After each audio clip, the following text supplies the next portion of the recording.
Hi, my name is Edward Gomillion. I'm the Executive Director of the North Phoenix Chamber of Commerce, and we need your help.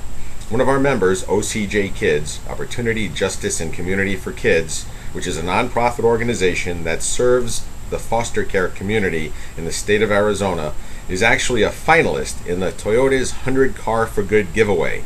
And what we need is for you to vote on Facebook for OCJ Kids. They get the most votes, they win a brand new car. They need this car to be able to distribute school supplies, Christmas toys, backpacks, suitcases, and other things such as clothing, things that we take for granted, to the thousands of children that are in our foster care system. Now, this is an easy thing to do. We're not asking you for money. We just want you to go online and vote for OCJ Kids. Now, I want to tell you a little bit about OCJ Kids so that way you can understand what they do and who they are. In Arizona, thousands of children are in the foster care system. The foster care system in our state provides mini orphanages, or so to speak, which are basically group homes where these children will reside. They don't have the lives that many of us were fortunate enough to be able to grow up with. If you came home to a home even with one parent, you had more than these foster kids. These kids are sitting in these homes, and let me tell you a little bit about what they get per year from the state of Arizona. They get $150 a year for clothing, $82.50 for educational expenses such as books and school supplies, $22.50 per year for birthdays and special occasions. This is insane. These kids have nothing. Most of them will actually age out of the system without actually being placed into some sort of foster care home or adoptive home. 1 out of 3 children are not actually placed in a home at all and age out of the system, having been in foster care their entire lives or much of their lives. 80% become homeless or incarcerated. 60% have no GED or high school diploma. 1/3 are without a job or proper schooling or education. 1/3 have mental illness. Half of the girls will become pregnant, and 1/4 of the teen girls already have a child by the time they age out of the system at 18 or before the age of 19 years old. Now we have a choice. OCJ Kids connects the business community and the faith community along with individuals and foster kids in order to provide them with mentoring and the life skills that they need to be productive members of society, and also give them the advantage they need to take care of themselves. You think this isn't our problem? Guess again. When someone robs a business, it costs us money, especially if it's your business.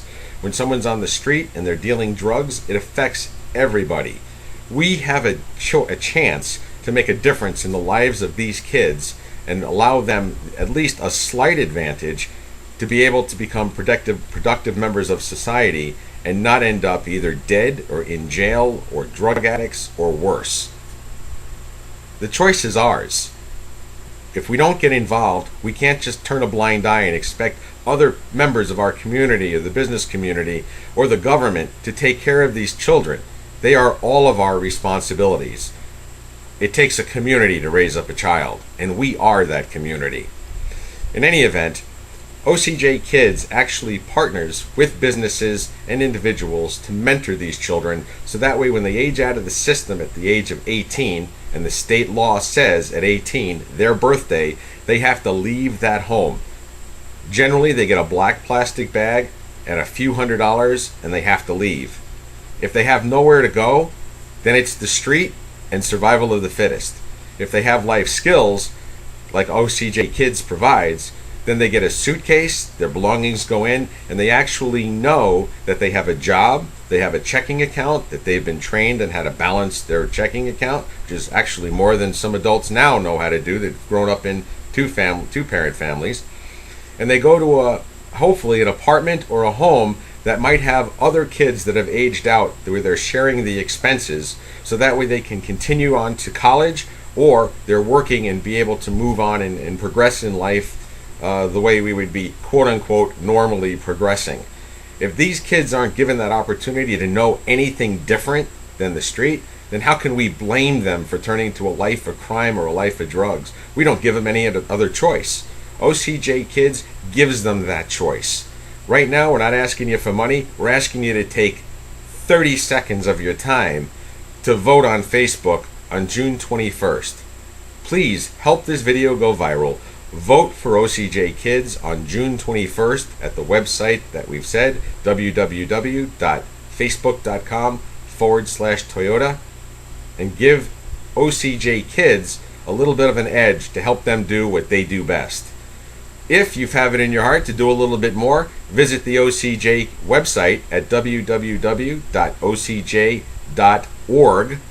and check on their links. If you want to donate money or time, believe me, they need the help, and you're strongly encouraged to do so. Feel free to contact me if you need additional information, and I want to thank you for your continued support of the Chamber, and thank you for helping OCJ Kids.